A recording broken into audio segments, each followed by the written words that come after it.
अगला जो टॉपिक है वो है असंतुलित एवं संतुलित रासायनिक समीकरण। अब क्या है संतुलित और असंतुलित रासायनिक समीकरण, जैसे मैं आपके सामने यहाँ पर दो उदाहरण लिखता हूँ, ठीक है। पहले उदाहरण में आप देखिए, जैसे मान लीजिए यहाँ पर मैंने लिखा Mg, ये है मैग्नीशियम, ठीक है। फिर यहाँ पर मैंने लिख दिया O2, ये क्या है ऑक्सीजन है, क्या ये ऑक्सीजन है। और यहाँ पर बनता है MgO, यानी कि मैग्नीशियम ऑक्साइड, क्या बन जाएगा यहाँ पर मैग्नीशियम ऑक्साइड।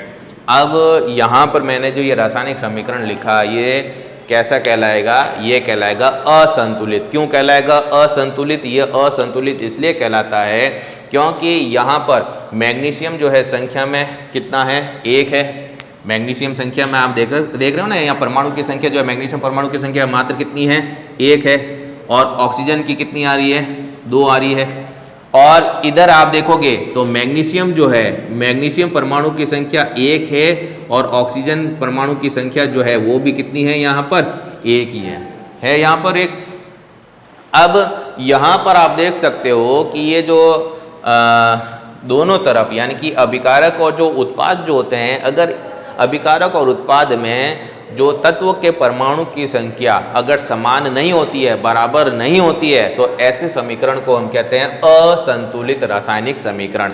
समझ में आ गया होगा कि मैग्नीशियम इधर एक है, ऑक्सीजन इधर कितने हैं, दो है। इधर मैग्नीशियम और ऑक्सीजन दोनों ही कितने हैं, एक एक है ना। तो यहाँ पर ऑक्सीजन दो है जबकि इधर ऑक्सीजन मात्र एक ही है। तो जब दोनों तरफ यानी कि अभिकारक और उत्पाद में उपस्थित तत्व के परमाणु की संख्या एक समान नहीं होती है, बराबर नहीं होती है, तो ऐसे समीकरण को हम क्या कहते हैं, असंतुलित रासायनिक समीकरण कहते हैं। तो ये जो समीकरण होगा ये कैसा होगा, संतुलित का असंतुलित, ये असंतुलित रासायनिक समीकरण होगा। कैसा हो जाएगा ये, असंतुलित, या इसी को कहा जाता है कंकाली, असंतुलित या इसी को क्या कहेंगे, कंकाली रासायनिक समीकरण, ठीक है। तो अब इसकी जो परिभाषा बनी वो परिभाषा क्या बनी, उदाहरण को देख करके समझ में आ गया है हमें। क्या समझ में आया, यदि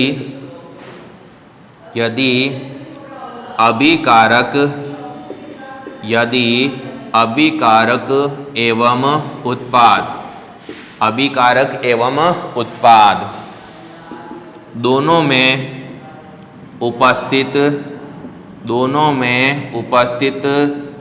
तत्वों के परमाणुओं की संख्या एक समान नहीं होती है, एक समान नहीं होती है, तो उसे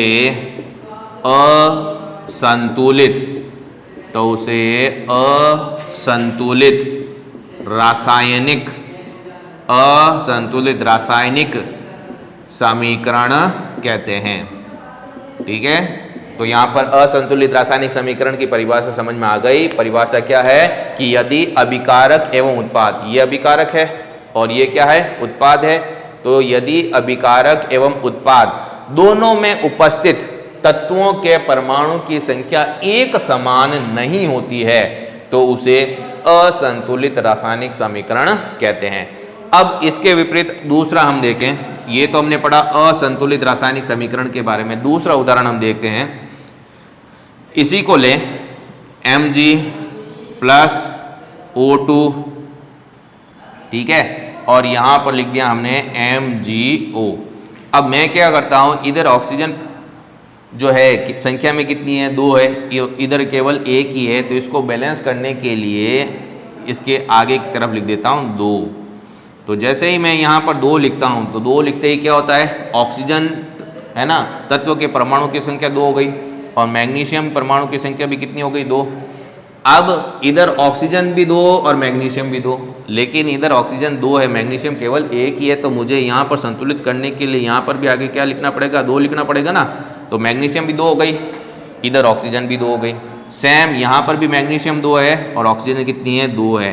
तो इस प्रकार आप देख सकते हो इस रासायनिक समीकरण में मैग्नीशियम और ऑक्सीजन तत्व के परमाणु की संख्या अभिकारक में और उत्पाद में दोनों में कैसी है, बराबर है, एक समान है। एक समान है ना, कैसे आप देख सकते हो, इधर मैग्नीशियम तत्व के परमाणु की संख्या कितनी आ रही है, 2 आ रही है। ऑक्सीजन की संख्या भी कितनी आ रही है, 2 आ रही है, दोनों ही 2 2। यहाँ पर भी आप सकते हो मैग्नीशियम है ये संख्या में 2 और जो ऑक्सीजन है ये भी संख्या में कितना है, 2 है। बराबर है, बराबर ही तो है।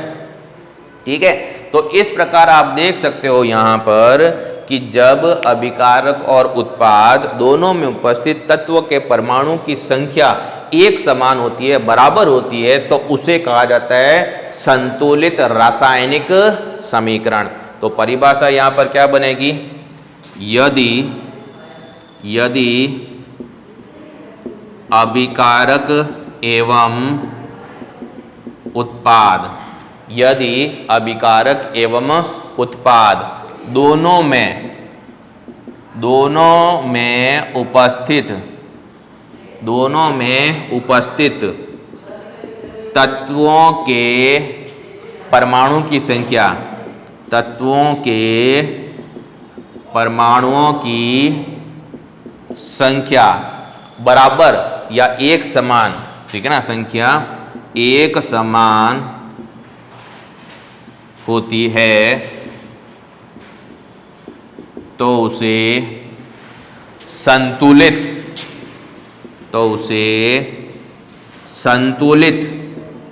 रासायनिक समीकरण कहते हैं। तो यहाँ पर आपने समझा असंतुलित और संतुलित रासायनिक समीकरण, बिल्कुल सीधा सिंपल सा है। असंतुलित रासायनिक समीकरण का मतलब है कि अभिकारक और उत्पाद दोनों में उपस्थित तत्वों के परमाणु की संख्या बराबर नहीं है, तो वो है असंतुलित रासायनिक समीकरण। फिर संतुलित रासायनिक समीकरण का मतलब क्या होगा कि यदि अभिकारक और उत्पाद दोनों में उपस्थित तत्वों के परमाणु की संख्या एक समान है, बराबर है, तो वो क्या कहलाएगा, संतुलित रासायनिक समीकरण कहलाएगा। फिर इसके बाद में जो हम पढ़ते हैं वो है द्रव्यमान संरक्षण का नियम। क्या है वो द्रव्यमान संरक्षण का नियम?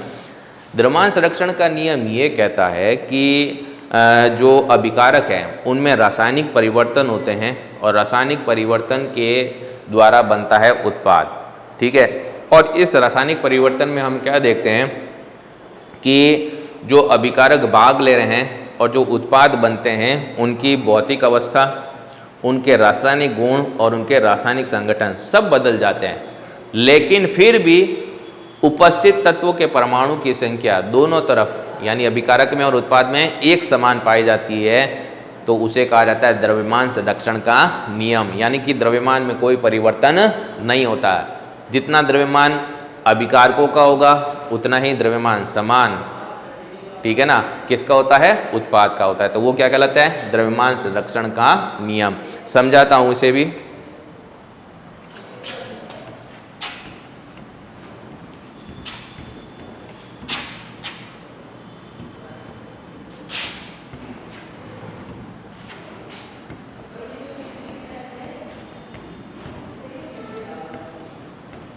तो अगला जो हमारा टॉपिक आ रहा है वो है द्रव्यमान संरक्षण का नियम। द्रव्यमान संरक्षण का नियम, ठीक है। अब यहां पर मैं एक रासायनिक समीकरण लिखता हूं, आप समझेंगे रासायनिक समीकरण को। यहां पर मैंने लिखा Zn, ठीक है, प्लस यहाँ लिखा H2SO4, तो ये तो हो जाएगा जिंक धातु Zn और H2SO4 हो जाएगा सल्फ्यूरिक अम्ल, ठीक है, ये हो जाएगा सल्फ्यूरिक अम्ल। अब इन दोनों के मध्य में जब क्रिया होती है तब क्या उत्पाद बनते हैं, ये ध्यान देंगे। ये जो जिंक होता है, ये जिंक क्या करता है, इस हाइड्रोजन परमाणु को प्रतिस्थापित कर देगा, खुद इसके स्थान पर आकर के जुड़ जाएगा। तो जो उत्पाद बनता है वो क्या बन जाएगा, उत्पाद बन जाएगा ZnSO4 और ये H2 हाइड्रोजन गैस मुक्त हो जाती है। ठीक है, तो यहाँ पर बन गया ये जिंक सल्फेट। क्या बन गया यहाँ पर? जिंक सल्फेट बन गया। और यहाँ पर ये कौन सी गैस मुक्त हो गई? हाइड्रोजन गैस जो है ये मुक्त हो गई। ठीक है, अब यहाँ पर आप देखोगे हम क्या करते हैं, जैसे एक सारणी बनाते हैं, छोटी सी एक सारणी बनाई, सूची बनाई इसमें। ठीक है, यहाँ पर लिखते हैं तत्व। ठीक है, फिर हम लिखते हैं लेफ्ट हैंड साइड में तत्व के परमाणु की संख्या। लेफ्ट हैंड साइड में तत्व के परमाणु की संख्या, ये लेफ्ट हैंड साइड है, और लेफ्ट हैंड साइड में तत्व के परमाणु की संख्या कितनी है वो। फिर राइट हैंड साइड में RHS, राइट हैंड साइड में तत्व के परमाणु की संख्या। ठीक है ना, तो लेफ्ट हैंड साइड और एक हो गया राइट हैंड साइड। अब तत्व कौन कौन से हैं? यहाँ पर तत्व कौन से है? Zn है, हाइड्रोजन H है, और यहाँ पर आप देख सकते हो S सल्फर और ऑक्सीजन। ठीक है, लिख दिया। अब जिंक जो है Zn जो है यहाँ लेफ्ट हैंड साइड में कितना है? मात्र एक ही है, तो लिख दिया एक। इधर भी Zn केवल एक ही है, लिख दिया एक। ठीक है, फिर हाइड्रोजन की बात करते हैं। H यहाँ पर संख्या में कितने हैं? 2 है, लिख दिया 2। यहाँ पर भी H संख्या में कितने हैं? 2 है, तो यहाँ पे लिख दिया 2। S की बात करते हैं। S यहाँ पर संख्या में कितना है? एक ही है, ये S। ठीक है ना, और यहाँ पर भी S संख्या में कितना है? ये एक ही है, तो लिख दिया S, एक लिख दिया। ठीक है, ऑक्सीजन यहाँ कितनी है? 4 है, और इधर भी कितनी है? ये 4 है। तो आप इस प्रकार इस सूची में ये देख सकते हो, इस सारणी में ये देख सकते हो कि लेफ्ट हैंड साइड और राइट हैंड साइड में तत्वों के परमाणु की संख्या कैसी है? बराबर है। ठीक है, तो जब तत्व के परमाणु की संख्या अभिकारक और उत्पाद दोनों में एक समान पाई जाती है तो ये संतुलित रासायनिक समीकरण होगा। और इस प्रकार आप देख सकते हो कि यहाँ पर रासायनिक परिवर्तन के द्वारा जो उत्पाद बनते हैं, भौतिक अवस्थाएं बदल जाती है, रासायनिक गुण और रासायनिक संगठन भी बदल जाते हैं, लेकिन द्रव्यमान में कोई परिवर्तन नहीं होता। इसी को क्या कहा जाता है? द्रव्यमान संरक्षण का नियम कहा जाता है। तो अब इसका लैंग्वेज हम लिखते हैं। लैंग्वेज क्या होती है? देखें आप, इसमें क्या लिखना पड़ेगा। यदि या यूं लिखें कि जब अभिकारकों में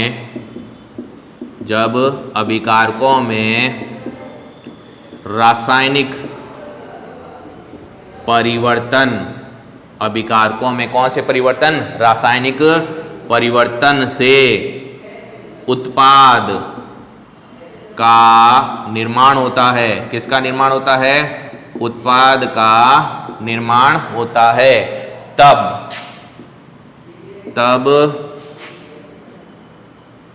उनके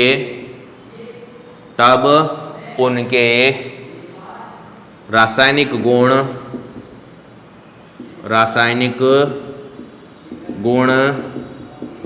रासायनिक संगठन एवं भौतिक अवस्थाएं सभी में परिवर्तन होता है। सभी में क्या होता है? परिवर्तन होता है। लेकिन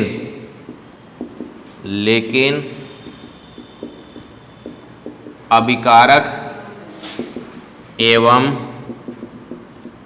उत्पाद के द्रव्यमान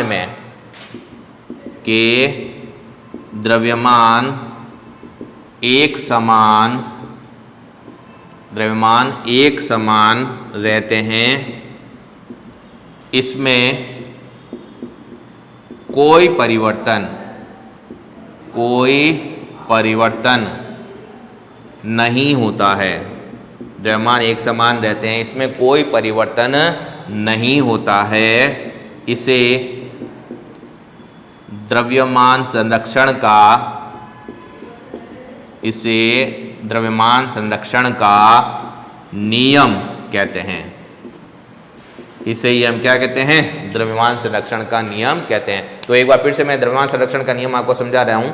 यहाँ पर आपने देखा कि जिंक की अभिक्रिया जब सल्फ्यूरिक अम्ल के साथ में करवाई जाती है तब जिंक सल्फेट और हाइड्रोजन का निर्माण हुआ, ठीक है ना। फिर हमने क्या किया, एक सारणी बनाई जिसमें हमने तत्व लिखे, लेफ्ट हैंड साइड में तत्व के परमाणु की संख्या और राइट हैंड साइड में तत्व के परमाणु की संख्या लिखी। जैसे जिंक जो होता है वो दोनों तरफ लेफ्ट हैंड साइड में और राइट हैंड साइड में एक एक है, हाइड्रोजन भी दोनों तरफ दो दो है, सल्फर भी एक एक है और ऑक्सीजन भी चार चार है, ठीक है। तो कहने का मतलब अभिकारक और उत्पाद में दोनों तरफ जो है तत्वों के परमाणु की संख्या अर्थात उनका द्रव्यमान जो होता है वो कैसा पाया जाता है? एक समान पाया जाता है।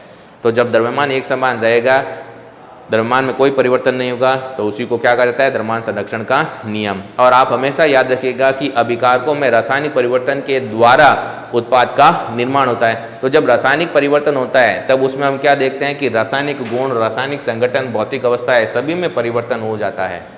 फिर भी अभिकारक और उत्पाद के द्रव्यमान एक समान रहते हैं, उसमें कोई परिवर्तन नहीं होता। इसे ही हम क्या कहते हैं? द्रव्यमान संरक्षण का नियम कहते हैं, ठीक है।